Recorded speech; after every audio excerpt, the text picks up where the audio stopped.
it's Jenna. Welcome back to my channel. Today I'm going to be talking about my journey with God and my journey with RWC. Without further ado, let's get right into this video. Let's go. So first we're going to start off what RWC stands for. RWC stands for Restoration Worship Center. It's a place of worship and amazing teachings, and I absolutely love it. So I'm just going to be talking to you guys about my journey with God and my journey being in RWC. So we're going to first start off what age I started going to church at, going to RWC at. I started going to RWC at age 3. My older sister was 6 years old, and my younger sister, she was actually unborn. She just grew up in church. Honestly, I kind of grew up in church too because that's just like my home. That's where I've always been. I was so young when I was going to church, whatever, so I kind of felt like I grew up there. But yeah, a lot of people that have been going to church since 2009, they probably know me. They grew up with me practically. But yeah, my parents started going around 2009, so that's kind of when I started going. But yeah, that's kind of my little story behind what age I started going to church at. But yeah, I kind of just grew up going to church. I went to cakes. I did go to cakes and stuff, and I had an amazing time, but I was that type of child that would sing the songs at home, but not sing them when we were worshiping them at cakes. I was that type of quiet person, people that I actually couldn't talk. I would have probably thought the same thing too, but I still keep talking. Anyway, but yeah, I got baptized. It was an amazing experience. Actually, being baptized was something that I kind of made a decision on my own to do that. I also got baptized with my older sister. Both got baptized at the same time. And honestly, it was an amazing experience. I just kind of felt like I was being renewed and I was being a whole different person. So I'm gonna explain to you guys my Love Ride experience. This is my by far best experience that I have had of my life. And there's a little story behind it. And a lot of people, I don't think a lot of people know this, but yeah, there's only that one person that kind of know this, whatever. We're gonna first start off with, before I say any of my Love Ride experience, I'm gonna explain to you guys someone who has blessed me through that Love Ride experience and has blessed me beyond it and before it. Just through my ups and downs, she's always been there, and I want to thank the most amazing person that has actually blessed my life above and beyond. Pastor Alvali. She's one of the youth pastors, and she's just amazing. She brings joy to my life. You guys are gonna see how she has helped me in this story about Love Ride. I'm gonna show you guys some pictures about all my experiences at the end of this video, so stay tuned for that. But yeah, so my Love Ride experience. When I went to Love Ride in 2018, I believe. Not quite sure. I have short-term memory loss. I believe so. I do, because I forget everything. But anyway. And so I went to Love Ride. I was pumped. I was excited too. But I have an umbilical cord with my parents, so it's like it was never really cut. Yeah. So it was like I don't sleep over anybody's house. I'm very attached to my parents. And that's something that I have to break. As I get older, I'm gonna detach little by little. But yeah, I have very big attachment with my parents. A lot of my family knows that. And so this Love Ride experience, I thought I was gonna be fine. And obviously I made it out alive. I'm here today talking to you guys about this experience. And now when I look back, I actually love it. Yeah. So into Love Ride, the first day I was good during the first time until it came to nighttime, where I actually had to go to sleep alone without my parents there. I believe I was 11 and a half, 12. I don't remember. Okay. Anyway, but yeah, went to Love Riot, it was about time to go to bed. It was like, I think it was like 10, 11, and we were in the cafeteria, whatever. We were just chilling, sitting down. People were playing, kids were playing games, whatever. And this Love Riot retreat, I'm gonna explain it to you guys first before I tell my story. Should have done that before. But this Love Riot retreat is Love Riot is basically this retreat that a bunch of teenagers go on, where they're 12 and older, and we just go and we have an amazing experience without our parents. There are a bunch of pastors and youth leaders there to watch, whatever, and girls are separated from boys in like the cabins or whatever, but we do games and all of that fun stuff there. It is yet the funnest experience. You get to worship God. You also get to have fun and go in the pool and, you know, do fun things as a kid. You get what I mean? Which is an amazing experience, and I think it's just bomb. It's just bomb. But yeah, back to my story. So it was about 10 or 11 at night, and I just didn't talk. I wasn't talking to anybody, and I just I felt butterflies in my stomach, like a knot in my stomach. It was like the worst feeling, and I get that feeling a lot when I don't feel safe, or I'm nervous, like very nervous, scared, whatever. So I know that I felt safe or whatever, and I was cool with that. But there's I'm talking about other places or whatever.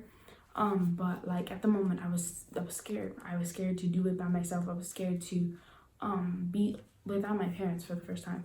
So we couldn't have our phones there. So Ava came to me and she talked to me and she was like, "Are you okay?" And well, I actually went up to her and I was telling her I want to go home, and she was just like, "Are you okay? Is everything fine?" I'm just like, "Yeah, but I just want to go home. I don't want to be here at the moment. I want to go home. It's not because of anybody. It was just because I was homesick." So she was just like, "We'll call your parents and see what they think." So we called my mom, and my mom knew that was coming. My parents know me, so they knew that I was gonna call. So when I called them, my mom was just like, "I know you want to come back home, but it's an hour away from here." And we had to stay there for 3 days and 2 nights. So she's just like, that was the first night. She's just like, "Just stay there till tomorrow, and if you still want to come home, we'll pick you up tomorrow," because it was already late. So by the time we got home, it would have been 1, 2 in the morning. So yeah, my dad would have still done it, but she was just being mom and just making sure everything's good. But yeah, if it wasn't for Avalise to keep me okay, to keep me calm, and to make me feel safe, like I'm where I should be, I would have never had the best experience the next night. The next night, we were going to worship, and knowing me, I was very quiet. I wasn't, I was just standing there while everybody else was worshiping and stuff. And then the singers started singing, and it started getting to me. And she was like, and the singers were just going with it, and they were just like, "I want you to take a second to just get in that time with you and God." And so I got in that time with me and God, and I started to cry, and I started to just bawl out crying, because the Holy Spirit just ran down on me. And God was just telling me, "I'm safe. There's no need to be afraid, because I am here. I'm here for you. Just give me everything you have." And that night, actually, another preacher started preaching, and he told us, if you're going through anxiety, if you're going through depression, suicide, all those things, to come to the circle. So we went to a circle, and at that time, he broke everything. In that moment, I had really bad anxiety, as you can see through the time or whatever. It was really bad. I have always had really bad anxiety before. Right now, it's getting better. As the years go on, I get better and better. But at that time, the night before, my anxiety levels were like crazy. I slept through that night. But when that time of worship, he broke off that anxiety. He broke off that depression, and everything that you were feeling, you just felt so safe. You felt like you didn't want to leave that place. Like it was like when a baby doesn't want to leave her mother, because like they just feel so safe in the mother's arms.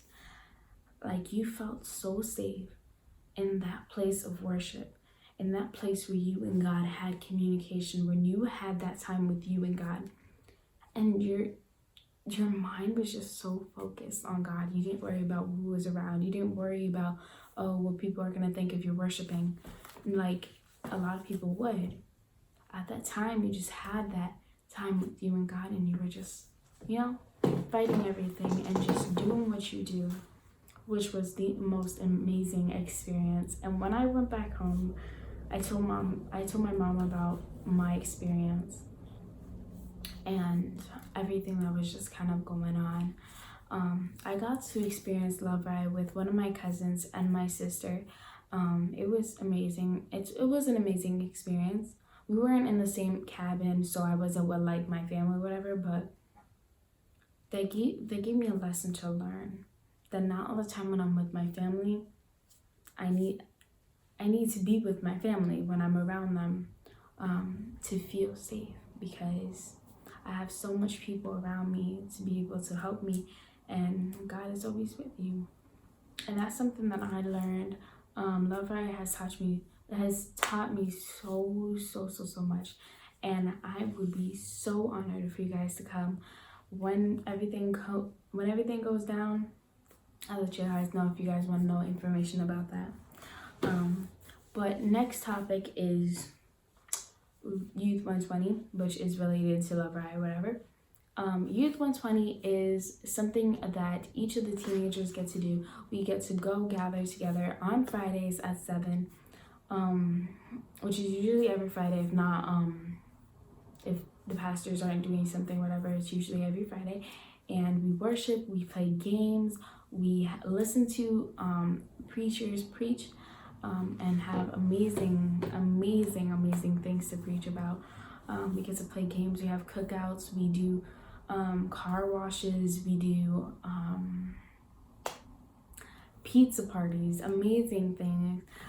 We do things to help. And another thing that we do as youth is we get to help in other ministries. So in the church, we get to help like the cleaning group, we get to help break down and set up, we get to help in the cake zone. As you guys can know, I work in the cake zone. My older sister actually works in the shop area where she gets to sell the merch, whatever, of RWC, which is amazing. And it is the best experience to serve God's people. It really is. My story with these kids, like, I absolutely love Cake Zone because I just love working with the kids. They have such amazing personalities, and I am building a bond with these kids. Honestly, they're just like, I just want to give them hugs all the time because they just build such a big bond with you, and you don't want to let them go. But anyway, we're going to talk about the things the church does. When you just, when you're a part of this, we help the community. We're always helping the community. We actually do Hope Week, where we go and we help nonprofit organizations, and we redo anything that they need to do. We go to the Christina House. We go to many places, and we just fix things that they need to be fixed, to help them out a little bit, because sometimes it's just not easy.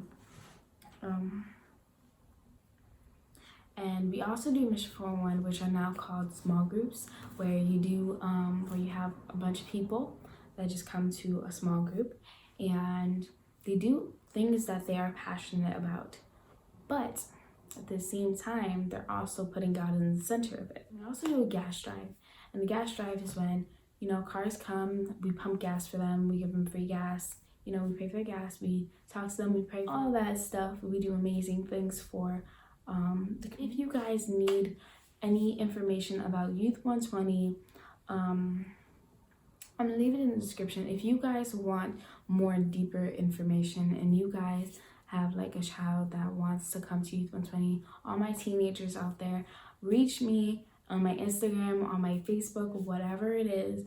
You can inbox me or DM me. Oh, hey Jenna, can you come with me to youth, whatever. I'll sit with you. I'll come with you to youth. I'll do whatever it is to make you feel comfortable, to make you feel welcome, because that's just the kind of person I am. I'm always going to be here for you guys. If you guys need any information, need anything from me, I'm always here. I'm your girl. But that is it for today's video. I hope you guys enjoy. I'll see you guys in my next video. Bye.